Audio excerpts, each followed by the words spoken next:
الرحمن الرحيم. الحمد لله رب العالمين والصلاة والسلام على خاتم المرسلين. Chers frères et sœurs, assalamu alaikum wa rahmatullahi wa barakatuh.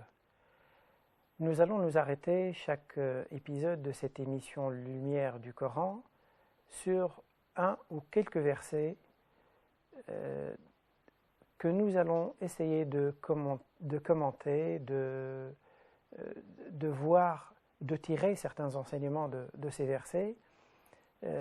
La série de versets qui est choisie dans cette série d'émissions est un ensemble de versets par lesquels Allah subhanahu wa ta'ala lance un appel aux croyants. La plupart d'entre eux commencent par « Ya ayyuhalladhina amanu » « ô vous qui croyez »,« ô les croyants », certains d'entre eux « ô les gens »« Ya ayyuhannas ».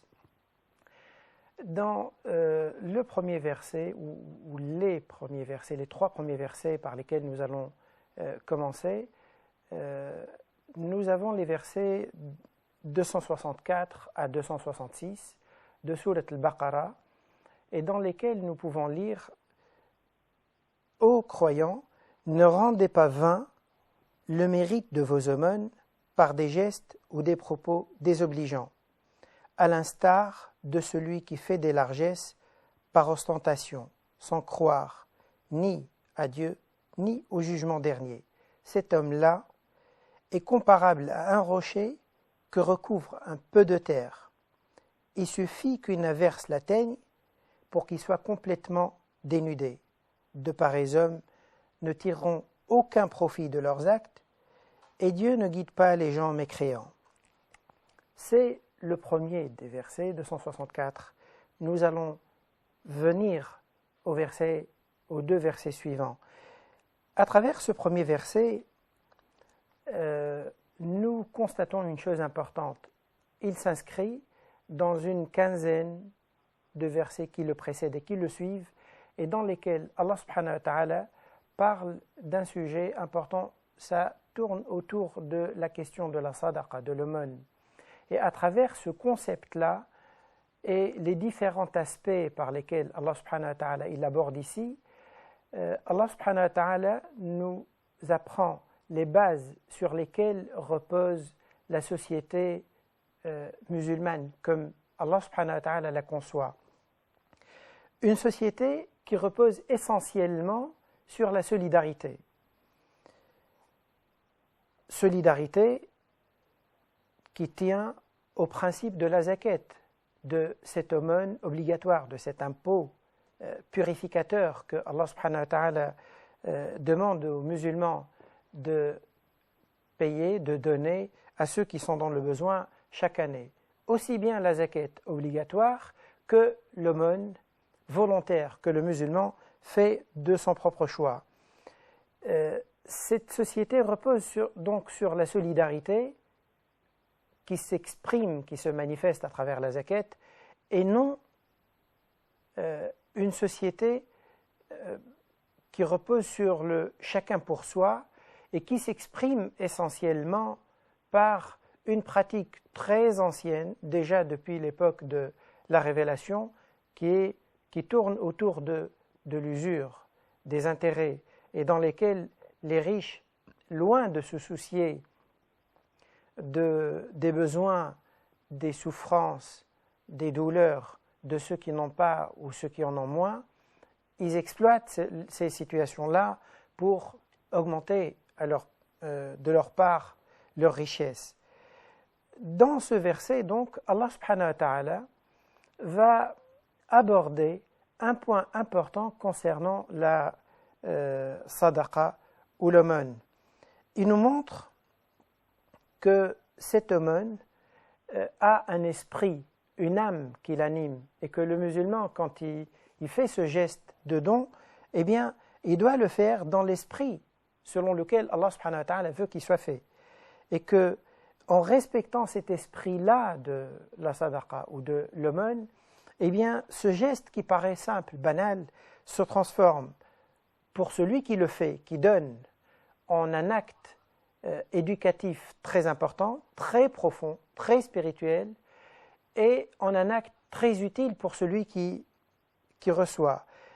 Et à travers cet esprit-là de l'aumône, eh bien, pas seulement l'individu se transforme, celui qui donne et celui qui reçoit, mais l'ensemble de la société vit dans un état d'esprit d'une grande famille, solidaire les uns les autres par rapport aux difficultés que les uns peuvent éprouver.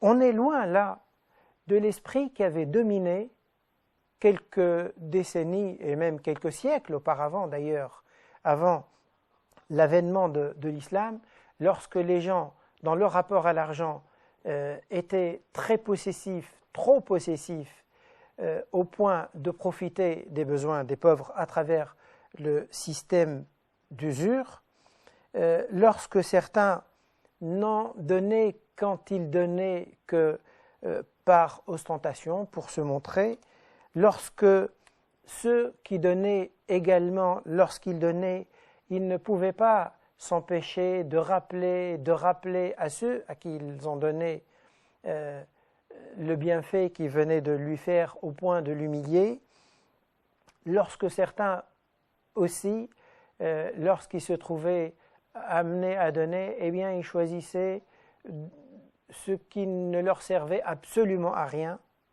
à donner. Eh bien ce sont ces aspects-là que cet ensemble de versets aborde.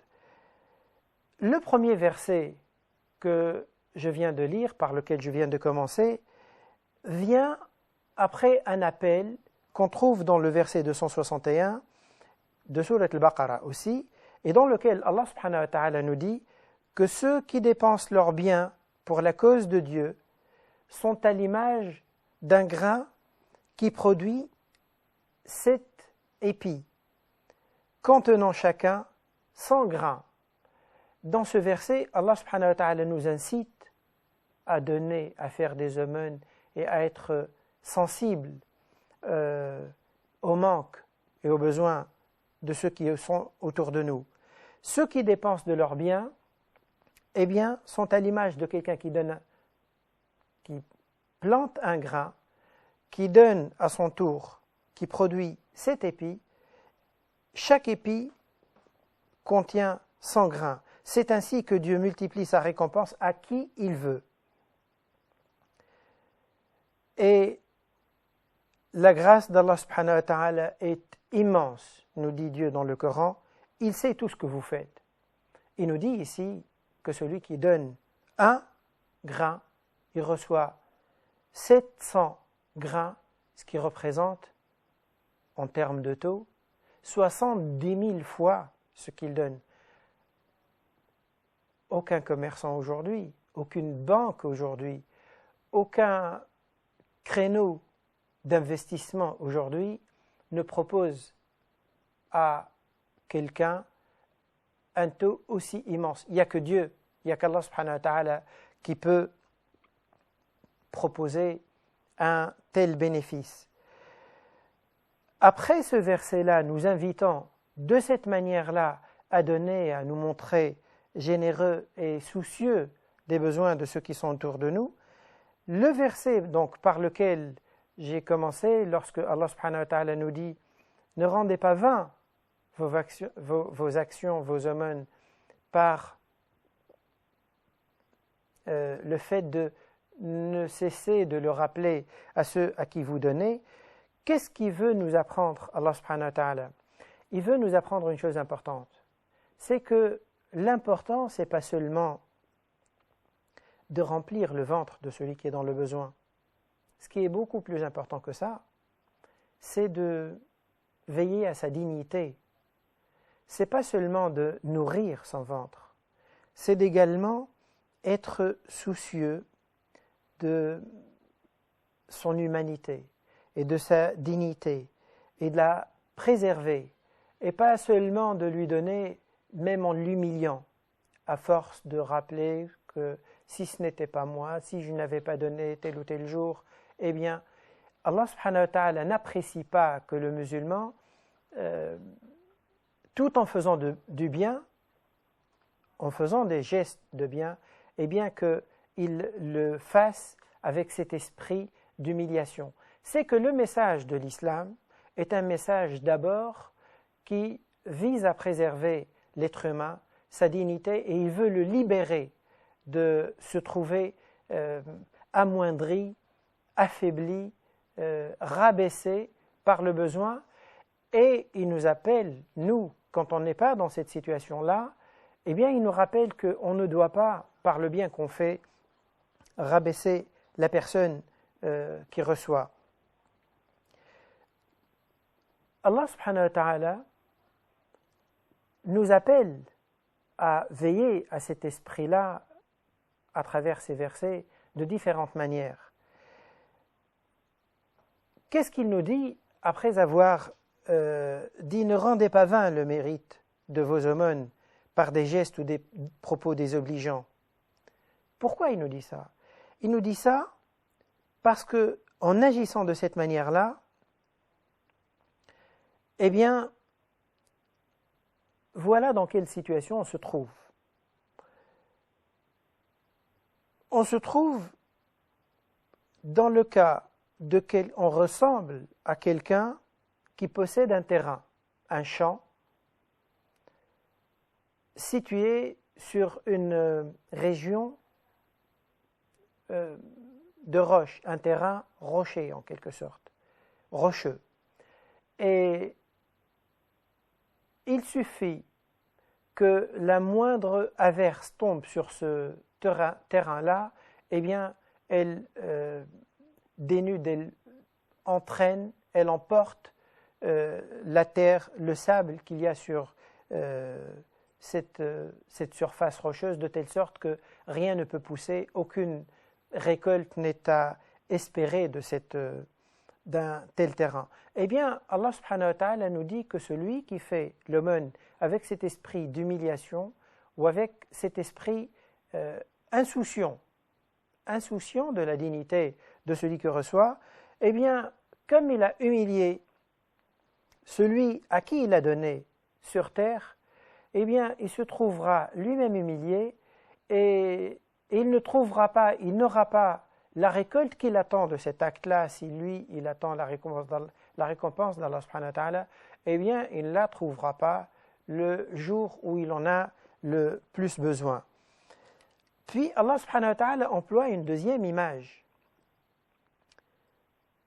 en nous disant « Ceux qui, au contraire, dépensent leurs biens en vue de plaire à Dieu, de fortifier leur foi, ressemblent à un verger situé sur une colline, qu'une forte pluie arrose, et sa récolte s'en trouvera doublée. Et même à défaut de pluie, une simple rosée suffira à l'humecter. Dieu observe parfaitement ce que vous faites. » Contrairement à celui qui donne par ostentation, celui qui donne matériellement, mais qui ne veille pas à l'humanité, à la dignité de la personne qui est faible, eh bien, contrairement à ce profil-là, le profil de celui qui le fait, qui fait ce geste-là, en essayant à la fois de combler matériellement la personne qui est dans le besoin, mais de la combler également psychologiquement, humainement, eh bien cette personne-là, elle sera doublement récompensée, dit Allah subhanahu wa ta'ala, comme il a doublement donné à celui qui était dans le besoin, à la fois matériellement, mais en cherchant à ne pas l'humilier, eh bien Allah subhanahu wa ta'ala double la récompense pour celui qui lui donne. Cette situation de don qui ne veille pas à l'humanité et à la dignité de celui qui reçoit, Allah subhanahu wa ta'ala la compare toujours dans ce même passage à cette image repoussante. Il nous dit « Quel est celui d'entre vous qui, atteint de vieillesse, est chargé d'enfants en bas âge, voudrait avoir un jardin qu'emplanté de palmiers et de vignes, parcouru de ruisseaux et rempli de toutes sortes d'arbres fruitiers, pour assister ensuite à sa destruction par une tempête infernale. C'est par de tels exemples que Dieu vous explique les signes afin de vous amener à réfléchir. La deuxième image très touchante que Allah subhanahu wa ta'ala utilise dans ce passage-là, c'est qu'il nous dit « Celui qui donne matériellement aux pauvres et que sans faire attention à la dignité de celui qui reçoit, eh bien il ressemble à quelqu'un qui a une richesse, qui a un verger, qui a toutes les possibilités de donner une très bonne récolte et qui, parallèlement à ça, a des enfants en bas âge. Donc, il cherche, il aimerait bien leur laisser une fortune sur laquelle il pourrait compter lorsque lui, il n'est plus là.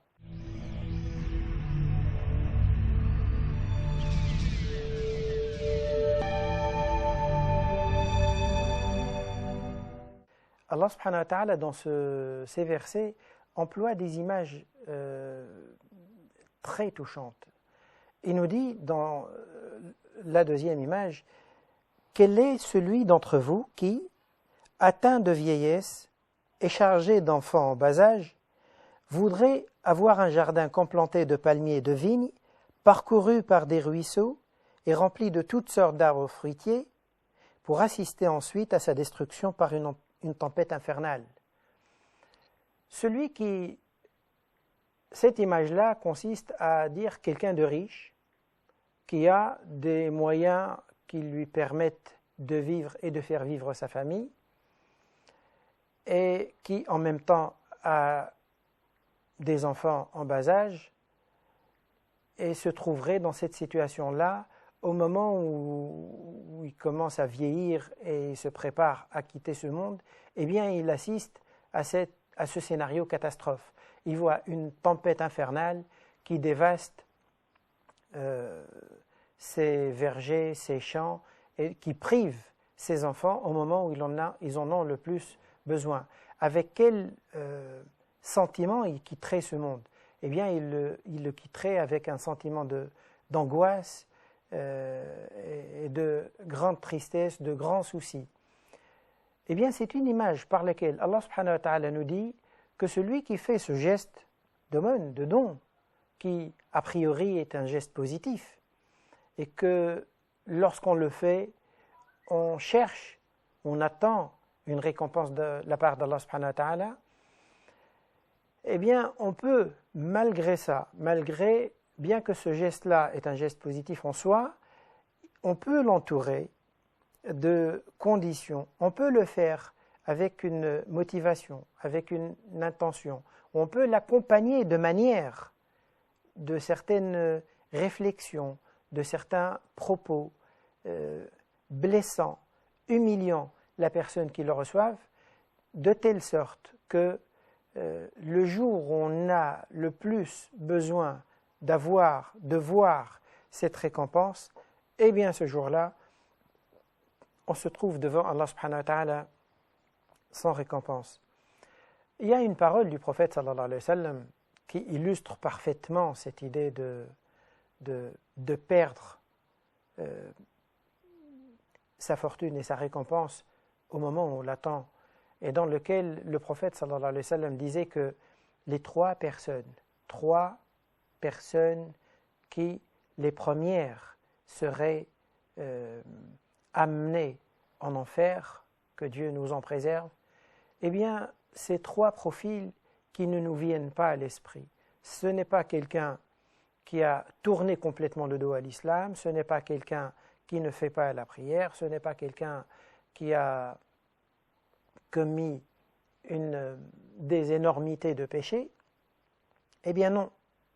Le premier, c'est une personne qui a donné une bonne partie de sa vie à apprendre l'islam, le Coran, et l'enseigner Le deuxième, c'est quelqu'un qui a fait beaucoup de dons dans sa vie, et d'aumônes et de sadaqa.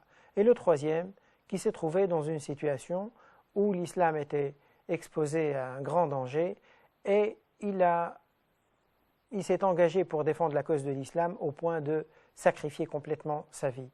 Eh bien, ces trois profils-là seront les premiers à être jetés en enfer. Bien sûr, c'est très étonnant pour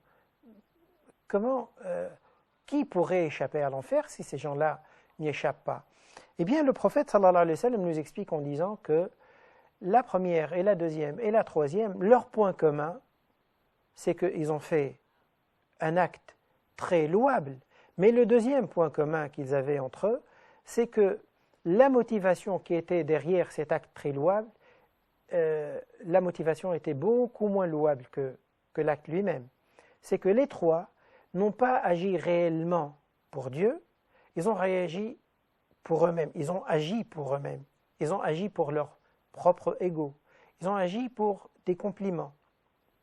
Eh bien, Allah subhanahu wa ta'ala nous dit que cette seule intention, cette seule motivation, eh bien, elle change complètement la valeur de l'acte, elle lui fait perdre complètement sa valeur.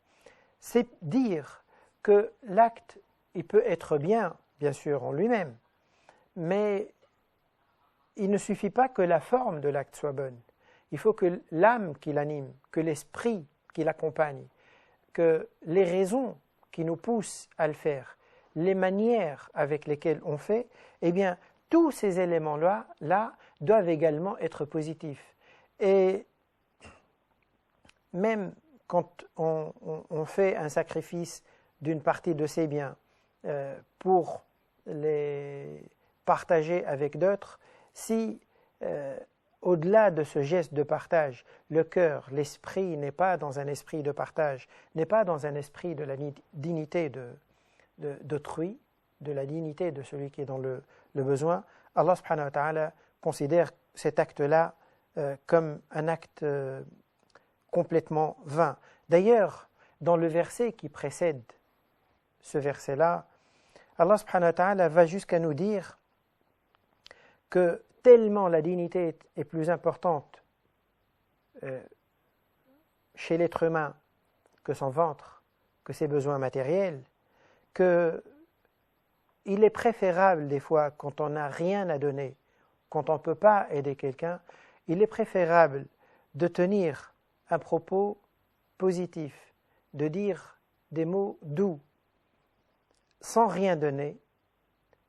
Eh bien, c'est beaucoup mieux de ne pas donner en tenant un propos qui remonte le moral, qui préserve la face de la personne qui est dans le besoin. Eh bien, ce don-là d'un propos positif sans rien donner de matériel, c'est beaucoup plus important qu'une sadaqa yatba'uha adha, comme Allah subhanahu wa ta'ala dit, une aumône suivie par une forme d'humiliation. Dans le même verset, Allah subhanahu wa ta'ala compare cette attitude-là, celui qui donne, mais d'une manière hautaine en quelque sorte, allant jusqu'à rabaisser ou humilier, ou à demi-mot faire sentir quelque chose à celui qui reçoit, eh bien Allah subhanahu wa ta'ala compare cette attitude-là venant d'un croyant. Il la compare à l'attitude d'un non-croyant, lorsqu'il nous dit que celui qui agit de cette manière-là, il agit à l'instar de celui qui fait des largesses, des dons, des aumônes, par ostentation, sans croire ni en Dieu, ni au jour dernier. C'est très fort comme comparaison, comme propos, comparer l'attitude d'un croyant, pourtant qui fait quelque chose de positif, à un comportement d'un non-croyant. Il nous dit celui qui ne prend pas soin d'autrui, ne prend pas soin de la personne, de la dignité de son frère, eh bien, c'est comme quelqu'un qui ne croit pas en Dieu. Et pourtant, il s'agit là d'une attitude, de l'attitude de quelqu'un qui croit en Dieu. Un enseignement important qui est à garder en tête à travers ces 3 versets, c'est cette dimension éducative que Allah subhanahu wa ta'ala vise par cette recommandation-là. C'est que Allah subhanahu wa ta'ala veut nous mettre, chacun d'entre nous, dans une démarche d'auto-éducation, d'auto-purification. Par les gestes que je fais, je dois également examiner mon fort intérieur, l'intention qui m'anime, les sentiments que je ressens vis-à-vis d'autrui. Et il ne suffit pas que j'obéisse machinalement à un certain nombre de recommandations divines ou de recommandations du prophète sallallahu alayhi wa sallam, donner, aider. Il ne suffit pas de cette obéissance formelle. Allah subhanahu wa ta'ala veut nous engager tous dans une démarche permanente de remise en question et de quête de perfection, de chercher à s'améliorer et à se dire est-ce que en agissant bien comme je le fais, est-ce que le fond également qui est en moi est un fond qui est complètement pur, voué à Dieu, dans lequel aucun des intérêts purement humains, égoïstes, ne vient troubler, perturber cette action que je fais. Eh bien, c'est cet aspect éducatif que Allah subhanahu wa ta'ala veut qu'on se fixe comme objectif. Et le deuxième objectif, c'est que à travers cet effort-là, eh bien, Allah subhanahu wa ta'ala transforme les actes de bien, d'aide que nous faisons vis-à-vis des autres, des actes utiles, des actes bénéfiques et non pas des actes purement symboliques. C'est que lorsque je donne à quelqu'un, je fais un don qui l'aide réellement à s'en sortir et qui le met lui-même dans une situation qui le pousse dans le sens de l'effort, dans le sens de ressentir la fraternité et la solidarité de ses frères. Ils ne sont pas rejetés, ils ne se sont pas rabaissés, ils ne se sont pas humiliés. Ce sont les enseignements que Allah subhanahu wa ta'ala veut nous apprendre ou nous transmettre à travers ces 3 versets. Wassalamu alaikum wa rahmatullahi wa barakatuh.